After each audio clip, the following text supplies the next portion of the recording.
All right, so Transformers Devastation, newest Platinum Games game.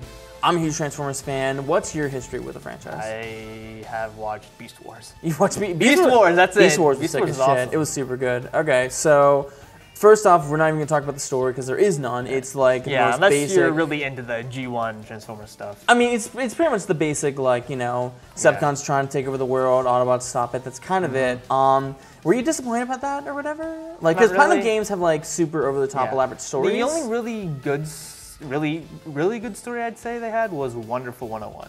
Okay. That was a really good one. All right, so, I mean, this is going to be kind of a quick review because, like, Devastation's a really, really good game, I think, but is the most bare-bones game I've played all year. Basically, all you get in it is you get the campaign, which is super, super good.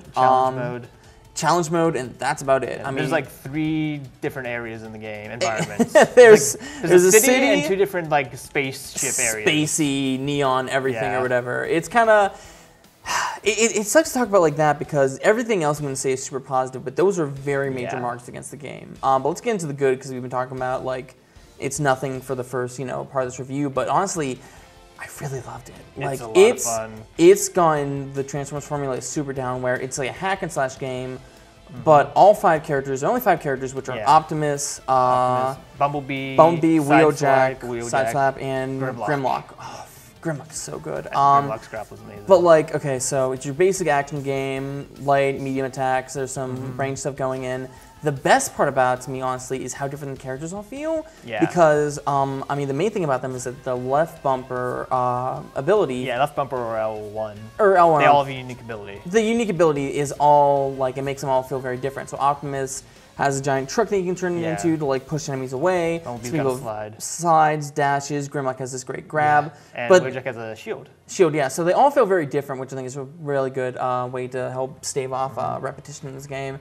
The enemies are super good. They really make the most of the... There's a lot of enemies. There's a lot of enemies. A really good amount of them. They make the most of the franchise, it seems, where they got Insecticons in there and all the different... Constructicons. And just all these different random, like, Troopers and enemies that are from the TV show and everything like that. The look, obviously, is gorgeous, where it, like, mixes that... cel-shaded Exactly. G1 it looks like a 3D version of the 80s cartoon, and it just super benefits the game.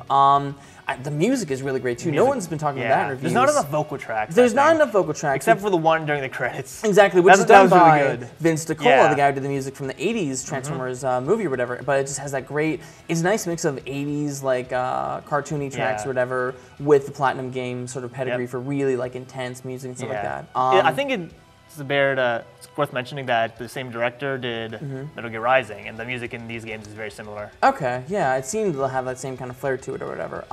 They also definitely make the vehicles seem more important because you don't necessarily have a dodge button unless you're like a specific character like Sideswipe has the specific dodge. I think they all have dodges. Well, they have dodges, but the dodges are mostly used to turn into vehicles, which are both used as... Yeah, but you've got the witch time as well. Exactly, like they have a witch time, combo extender thing, and the vehicles are there mostly for like to go faster, rush attacks, combo extenders. There's some race sections in the game that are done very well. I think they make the most of the franchise more than any other game, minus the War for Cybertron games, because I personally love those. But yeah, I mean, I'm not sure what else to say because again, like, total knock against the game. There's a 6-hour campaign. There's a couple challenge modes, none of them playing as them as different characters. Yeah, that's it. And like.